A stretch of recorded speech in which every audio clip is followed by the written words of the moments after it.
वेद जो शब्द है इसकी व्युत्पत्ति होती है विद धातु से। विद धातु। धन जो है इसमें आपका घन प्रत्यय है।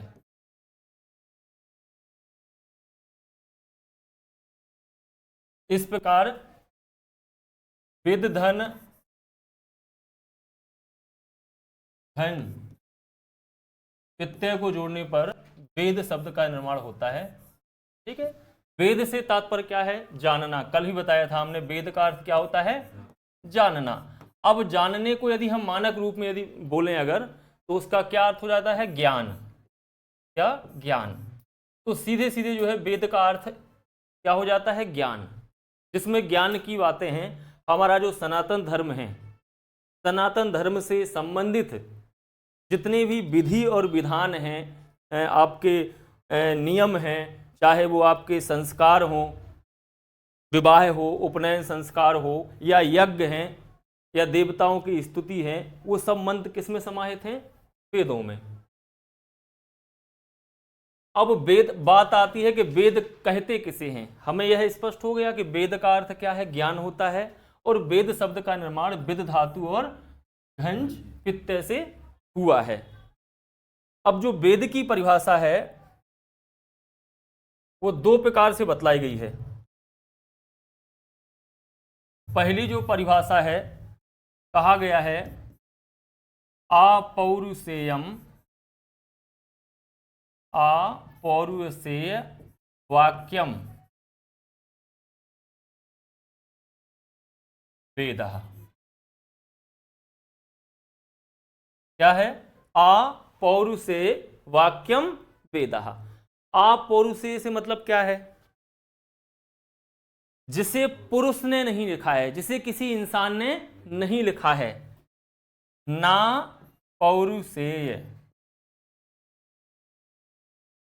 और ये जो पौरुषेय शब्द है, इसका मूल शब्द क्या है? पुरुष है। जैसे आपने देखा हो कौन्तेय शब्द होता है, कौन्तेय, उसमें आप वो ढक प्रत्यय लगा देते हैं। वैसे ही यहाँ पुरुष में भी जो है प्रत्यय लगाने पर क्या बना है? पौरुषेय बना है। अब ना से मतलब है नहीं, पौरुषेय मतलब है पुरुष, मतलब जिसे किसी इंसान ने नहीं लिखा है। अर्थात किसने लिखा है? ईश्वर कृत। यह माना गया है कि जो ईश्वर की रचना है, ईश्वर द्वारा लिखित रचना है, वह क्या है? वेद है। अब ईश्वर उस समय तो उन्हें लिखा तो है नहीं है, ईश्वर ने जो है लिखा नहीं है, क्योंकि जो वेदों का ज्ञान था वो कैसा था? मौखिक था। लंबे समय तक जो है वो परंपरागत, एक के बाद जो है वेदों का ज्ञान आया। बाद में जैसे ही लिपि का विकास हुआ तो ऋषि मुनियों ने जो है ईश्वर की जो वाणी है, वेद है, उसको क्या किया? लिपिबद्ध किया। दूसरी जो परिभाषा है, अलग अलग विद्वानों के द्वारा जो है अलग अलग परिभाषाएं बताई गई हैं।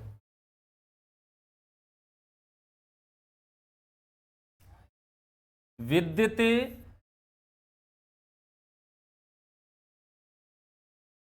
धर्मादया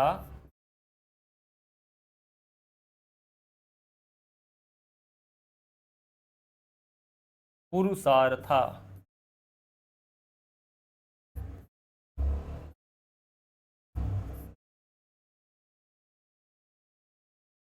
यैस्ते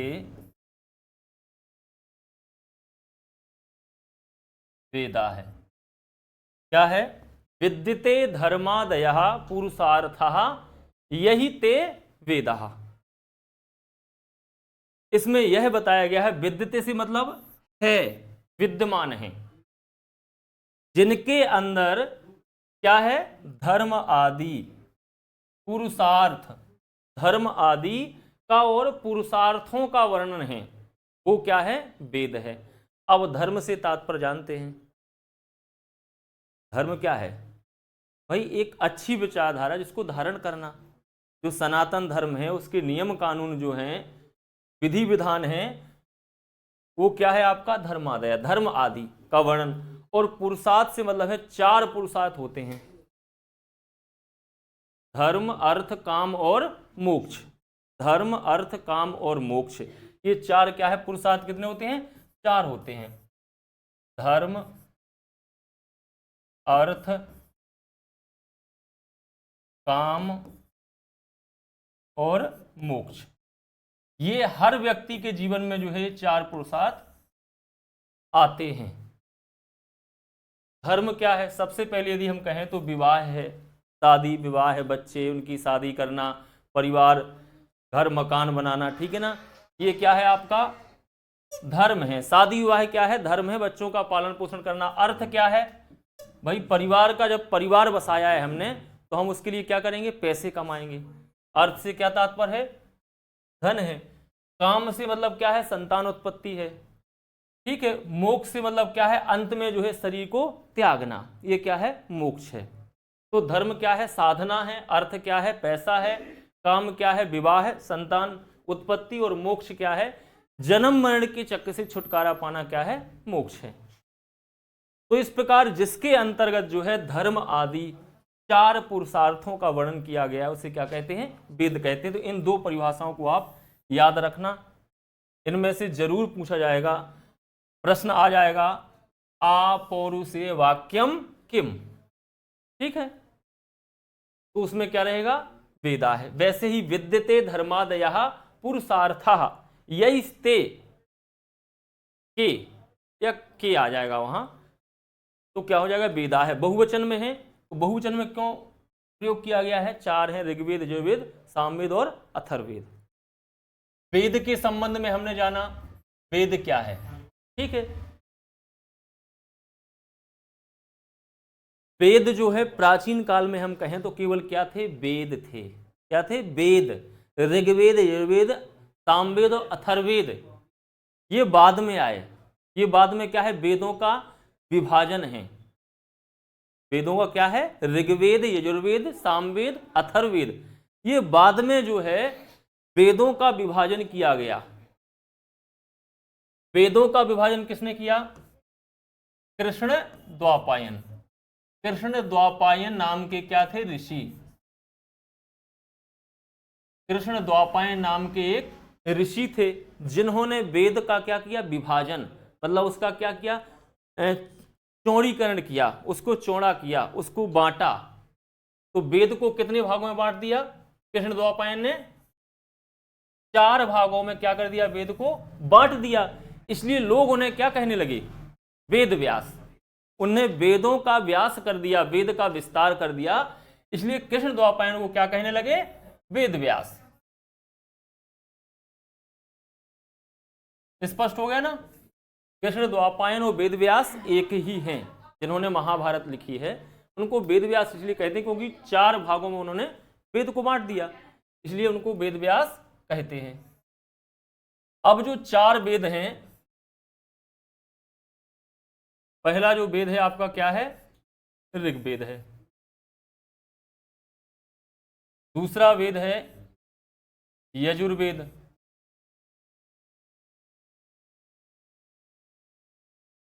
और तीसरा जो वेद है वो है सामवेद। और अंतिम जो वेद वो है आपका अथर्ववेद। अथर्ववेद। इस प्रकार जो है वेदों का चार भागों में विभाजन किया कृष्ण द्वापायन ने, इसलिए उनको वेद व्यास के नाम से जाना गया। अब यहां हम ये देखेंगे सबसे पहले कौन सा वेद आता है? ऋग्वेद। तो सबसे प्राचीन वेद कौन सा होगा? ऋग्वेद होगा, ठीक है। इसके बाद कौन सा है? यजुर्वेद है। इसके बाद सामवेद है और अंत में क्या है? अथर्ववेद है। तो एक प्रश्न यही बनता है कि सर्व प्राचीन वेदाः का, तो वहां ध्यान रखना है कि सर्व प्राचीन वेद जो है क्या है? ऋग्वेद है। अब इन चार वेदों के क्या हैं? उपवेद भी हैं। क्या है? उपवेद। जैसे ऋग्वेद का उपवेद क्या है? आयुर्वेद। हाँ, नया आयुर्वेद, ठीक है ना। उपवेद क्या है? आयुर्वेद। यजुर्वेद का क्या है? धनुर्वेद।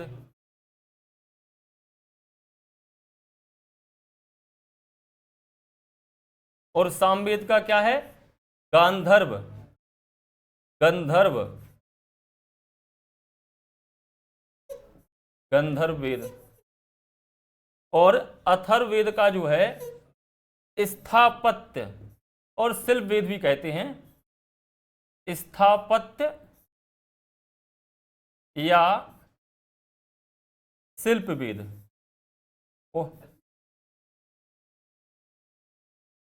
उपवेद हैं ये नीचे लिखे जो चार क्या है, वेद हैं। देखो एक इसमें नंबर 1 पे अपन ऋग्वेद के संबंध में जाने अपन।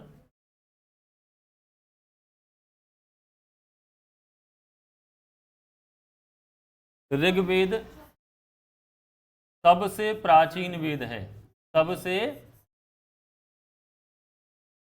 प्राचीन वेद है।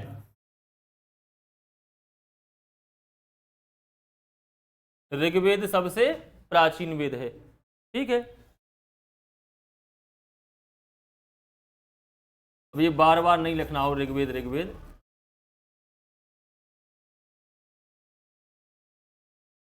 ऋग्वेद के जो दृष्टा हैं,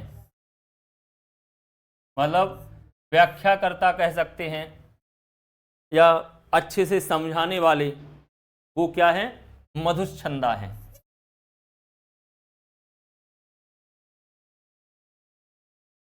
और ये मधुच्छंदा जो है ये किसके हैं, विश्वामित्र के पुत्र हैं।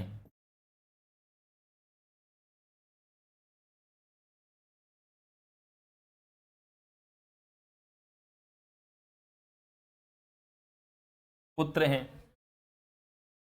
आचार्य जो हैं, ऋग्वेद के आचार्य हैं, वो कौन हैं, पैल हैं, ठीक है।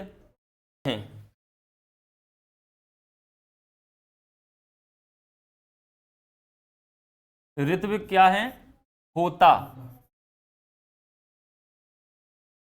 अब ये ऋत्विक क्या है भाई, जो ऋचाएं हैं उन ऋचाओं का जो गायन करने वाले हैं या उच्चारण करने वाले हैं, यज्ञ में हवि के समय जो है मंत्रों का जाप करने वाले या बोलने वाले जो हैं वो क्या है, होता है। क्या है, होता। जब हवन करते हैं, हवन के समय जो यजमान से यज्ञ करवाते हैं और मंत्रों का उच्चारण करते हैं, जैसे अपन ने हवन किया तो सबसे पहले बोलते हैं अपन ओम अग्निमले प्रोहतम यज्ञस्य देवम ऋतजम होतरम रतनधातमम, ठीक है। ये पहला जो है आपका मंत्र है ऋग्वेद का। तो जो भी इस ऋचाओं का उच्चारण करेगा या गायन करेगा ऋग्वेद के मंत्रों का, उसको क्या कहेंगे, होता। सामवेद के मंत्रों का जो उच्चारण करेगा उसको कहेंगे उद्गाथा, ठीक है ना भाई। जो आहुति दिलाने वाला भी कह सकते हैं ना अपन भाई, यज्ञ संपादित करने वाला जो है वो भी ऋग्वेद के मंत्रों के द्वारा, उसे क्या कहेंगे, होता कहेंगे।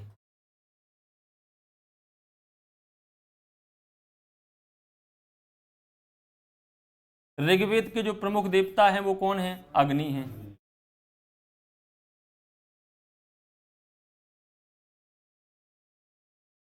क्योंकि ऋग्वेद के प्रथम मंडल का प्रथम सूक्त जो है वो अग्नि सूक्त ही है। स्तुति मतलब प्रशंसा करने वाले, देवताओं की प्रशंसा करने वाले स्तुति परक मंत्र हैं। किसमें है, ऋग्वेद में। अपन ऋग्वेद पढ़ रहे हैं, 4 वेदों को बुनना समझ लिया, लेकिन अब किसको पढ़ रहे हैं,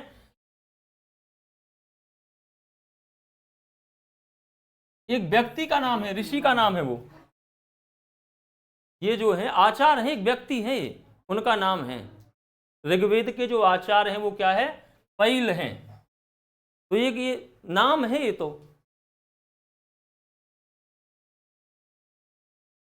ऋग्वेद का सही से आचरण कराने वाले, क्योंकि व्याख्याकार अलग होते हैं, मंत्रों का उच्चारण करने वाले अलग होते हैं, ठीक है। उसी प्रकार से जो है ऋषियों का भी विभाजन किया गया है। तो पैल जो वो क्या है, वो ऋषि हैं, वो आचार्य हैं ऋग्वेद के। तो ये भी ध्यान रखना, ये सबसे महत्वपूर्ण है।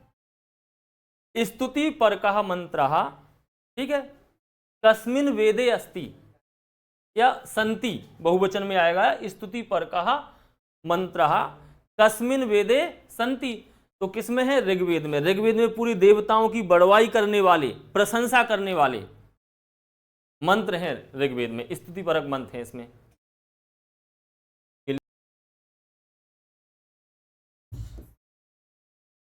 ऋग्वेद की जो शाखाएं हैं वो कितनी हैं? 21। कितनी शाखाएं हैं? 21 शाखाएं हैं, लेकिन उपलब्ध कितनी है? 5।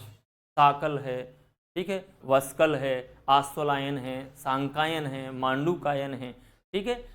तो ये शाखाएं कितनी?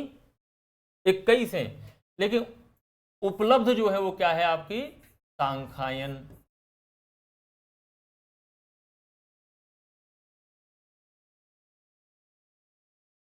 तो सांखायन है और आश्वलायन है।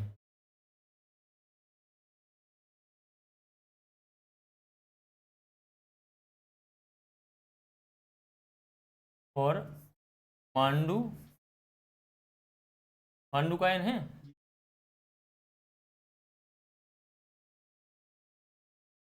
साकल और वास्कल।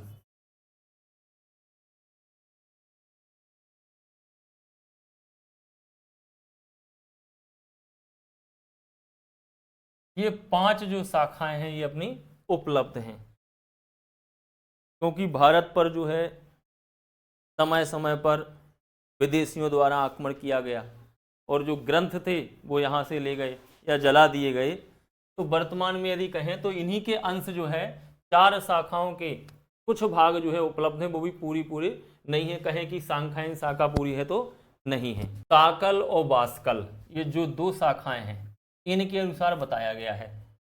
साकल जो शाखा है, साकल शाखा,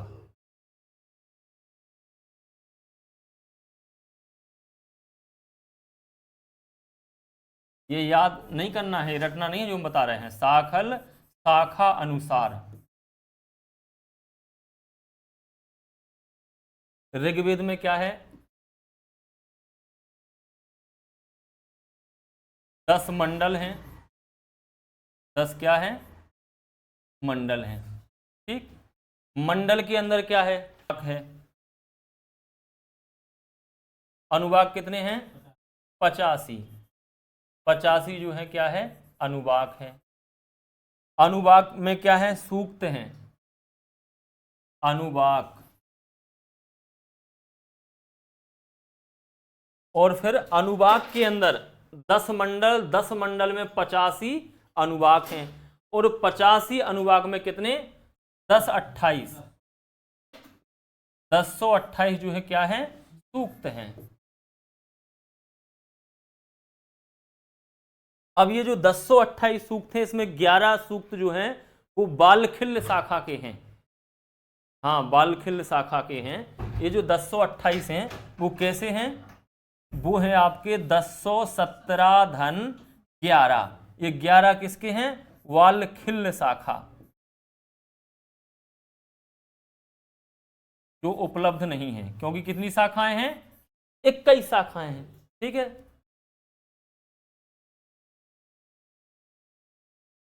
तो इस प्रकार 1017 धन 11 जोड़ने पर कितने होते हैं? 1028 सूक्त होते हैं। अब जो सूक्त हैं उन सूक्त में क्या है? फिर ऋचाएं हैं। ऋचाएं मतलब मंत्र कह सकते हैं अपन। मंत्र कितने हैं इसमें? 10 500, 10 580, सही 1/2 भी कर सकते हैं, 0.25 भी कर सकते हैं। मतलब अपन ये कह सकते हैं कि 10,580 1/4 भी कर सकते हैं, ठीक है। 10 580 1/4, या ये बताया है साकल, जो साकल संहिता है या जो साकल शाखा है उसके अनुसार बताया गया है कि ऋग्वेद में 10 मंडल हैं, 85 अनुवाक, 1028 सूक्त और 10 580 1/4 मंत्र हैं। इसको चाहे अगर तो अपन लिख सकते हैं 1/4 भी लिख सकते हैं चाहे तो, याद के लिए, ठीक है। अब जो वास्कल शाखा है वो क्या कहती है ऋग्वेद के संबंध में?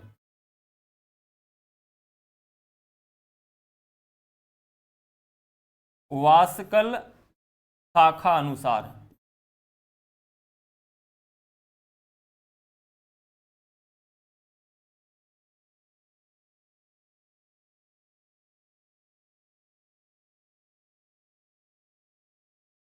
वासकल शाखा अनुसार ऋग्वेद में जो है 8 अष्टक हैं। 8 क्या हैं? अष्टक, माने 8 8 के 8 अष्टक, तो 8 रंगिया 64। 8 अष्टक में क्या है? 64 अध्याय हैं। ठीक। 2006 क्या है? ये वर्ग है, मतलब समूह है, वर्ग। ठीक है ना? 2006 भी याद रखो, 2024 भी। मान लो विकल्प में अगर 2006 नहीं 2024 है, और 2024 नहीं है अगर, तो 2006 मान लो। 10 580। हाँ, वासकल संहिता अनुसार 10 580, इसमें 1/4 न्यून ने कहा है।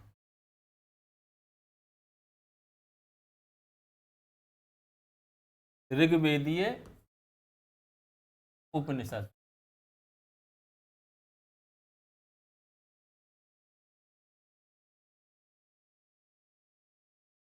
एक तो पहला आपका सांख्यायन शाखा है, कौशितकीय उपनिषद भी वो भी है। ठीक है, इसमें ऐत्रेय भी है, वासकल उपनिषद भी है। पहला अपन लिख ले इसमें ऐत्रेय, संधि कर दो अगर तो क्या कर दो? ऐत्रेयोपनिषद। ठीक है, या फिर अलग अलग लिख सकते हैं, ऐत्रेय उपनिषद।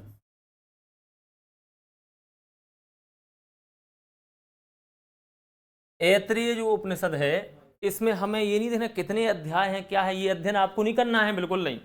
प्रश्न केवल यही आएगा कि ऐत्रेय उपनिषद उपनिषद, ठीक है, केन वेदेन सह संबंधा। भाई, ऐत्रेय उपनिषद का किस वेद के साथ संबंध है? या कहें कि अधोलिखितेषु ऋग्वेदस्य उपनिषदः कहा, ऐसा पूछ सकते हैं। कौशितकी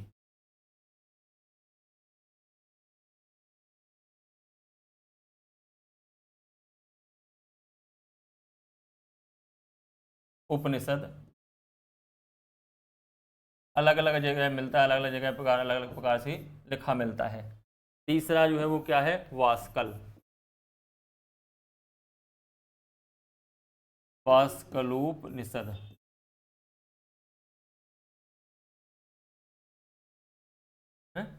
एक चीज इसमें आपने पढ़ा हो वेद त्रयी है, कल भी समझाया था। वेद त्रयी जो है वो क्या है? 3 वेद। अब वो 3 वेद कौन है? अथर्ववेद को छोड़ दो, ठीक है। शेष जो वेद त्रयी के अंतर्गत जो है क्या आते हैं आपके? ऋग्वेद आता है,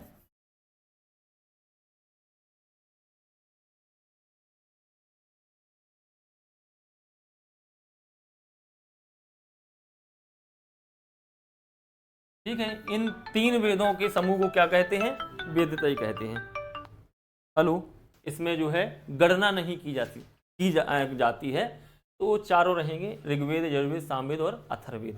तो ठीक है, अथर्ववेद की गणना नहीं करते हैं, उसकी गिनती हम नहीं करते हैं।